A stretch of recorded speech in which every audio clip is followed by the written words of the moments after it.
দোয়া সবচাইতে সহজ, এর জন্য কারো মাধ্যম ওসিলার প্রয়োজন নাই। এটা একটা গুরুত্বপূর্ণ সাবজেক্ট।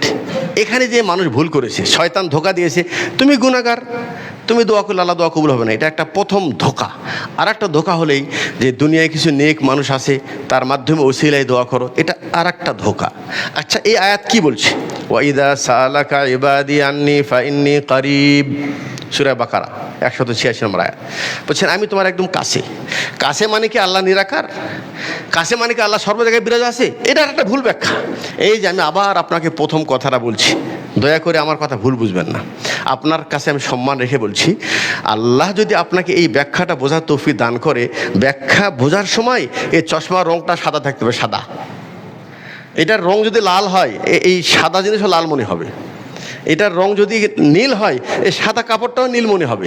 এটার একটা হবে সাদা। তার মানে কি আপনি আগে থেকেই মাজারের প্রতি ভক্ত, আপনি আগে থেকে একটা পীরের মনে করেন যে এটাই আমার ইসলামের মাধ্যম, তো আপনি তো ভালো বুঝবেন না।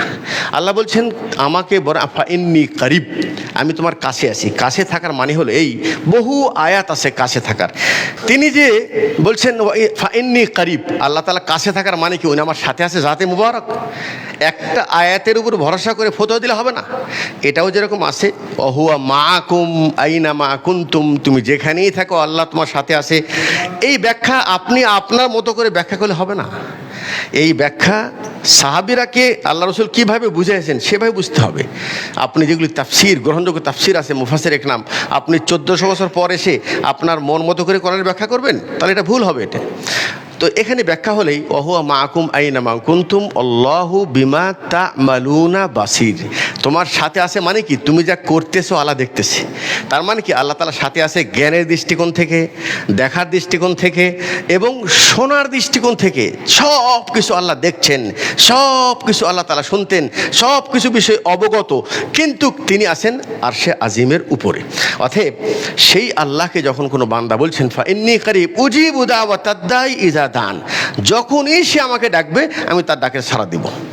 তো আল্লাহ তো এখানে বলে নাই যে তুমি আরেকটা মাধ্যম ধরে নিয়ে এসো বা এইটা করো। হ্যাঁ, আপনার দোয়াটাকে কবুল করার জন্য আরেকটা মাধ্যম নিতে পারেন। দোয়াটা কবুল হওয়ার জন্য কিছু সহজ পথ আছে, সময় আছে, সহজ নিয়ম আছে। সেটা হলেই দোয়া কবুল হওয়ার জন্য ওই দোয়ার পূর্বে একটা ভালো কাজ করেন, যে কোনো একটা ভালো কাজ, সেটা বড় হোক ছোট হোক, লিল্লাহ আল্লাহর সন্তুষ্টর জন্য যদি ওই কাজটা করে থাকেন, ওই কাজের ওসিলায় আপনি আল্লাহর কাছে দোয়া করেন।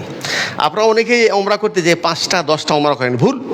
আপনি 20টা ওমরা করেন, কবুল করার মালিক আপনি চেষ্টা করেন একটা করেন, কিন্তু ধীরস্থিরতার সাথে ওই একটার মধ্যে অনেক কিছু পাওয়ার চেষ্টা করেন। এটা হলো মূল ইবাদত। বেশি চায় না আল্লাহ, আপনি ইবাদতটা সুন্দরভাবে করেন, এটা চাই।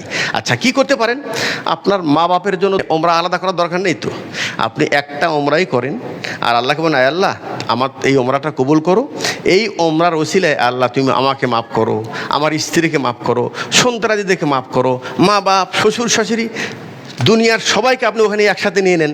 ওই একটা ওমরা ইনশাআল্লাহ কবুল হলে, দোয়া কবুল হলে সবার মাফ হয়ে যাবে। আর আপনি 20টা ওমরা করতেছেন, যদি বেদাত হয় একটাও কবুল হলো না। তার মানে কি, যখন কোনো ব্যক্তি বিশেষ কিছু চাইবে, আপনি একটু ভালো একটা কাজ করেন,